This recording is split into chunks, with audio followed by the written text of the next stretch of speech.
जन्माष्टमी पर सुने भगवान श्री कृष्ण की जन्म कथा। भाद्रपद कृष्ण अष्टमी को श्री कृष्ण जन्माष्टमी कहते हैं। द्वापर युग में भोजवंशी राजा उग्रसेन मथुरा में राज करता था। उसके पुत्र कंस ने उसे गद्दी से उतार दिया और स्वयं मथुरा का राजा बन बैठा। कंस की एक बहन देवकी थी, जिसका विवाह वासुदेव नामक एक यदुवंशी सरदार से हुआ था।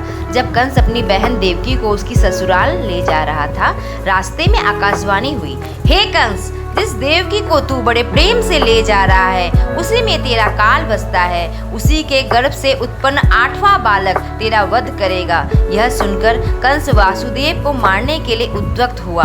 देवकी ने उससे विनय पूर्वक कहा, मेरे गर्भ से जो संतान होगी उसे मैं तुम्हारे सामने ला दूंगी। बहनोई को मारने से क्या लाभ है। तब कंस ने देवकी की बात मान ली और मथुरा वापस चला आया। उसने वासुदेव और देवकी को कारागृह में डाल दिया। वासुदेव देवकी के एक एक करके 7 बच्चे हुए और 7 को जन्म लेते ही कंस ने मार डाला। अब 8वां बच्चा होने वाला था। कारागार में उन पर कड़े पहरे बैठा दिए गए। उसी समय नंद की पत्नी यशोदा को भी बच्चा होने वाला था।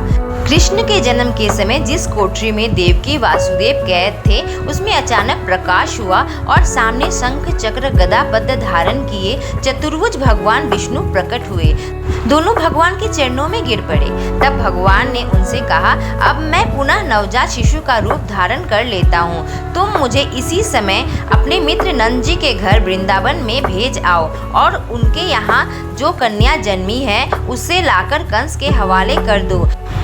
इस समय वातावरण अनुकूल नहीं है, फिर भी तुम चिंता न करो। जागते हुए पहरेदार सो जाएंगे। कारागृह के फाटक अपने आप खुल जाएंगे और उफनती यमुना तुमको पार जाने का मार्ग दे देगी।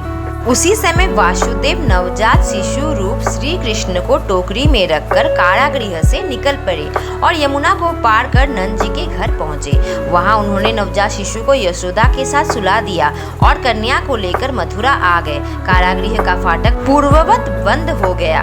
कंस को सूचना मिली कि वासुदेव देवकी को बच्चा पैदा हुआ है। उसने बंदीगृह जाकर देवकी के हाथ से नवजात कन्या को छीनकर पृथ्वी पर पटक देना चाहा, परंतु वह कन्या आकाश में उड़ गई और वहां से कहा, अरे मूर्ख, मुझे मारने से क्या होगा।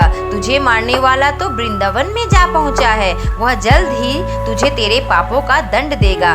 यह है कृष्ण की जन्म कथा। जय श्री कृष्ण।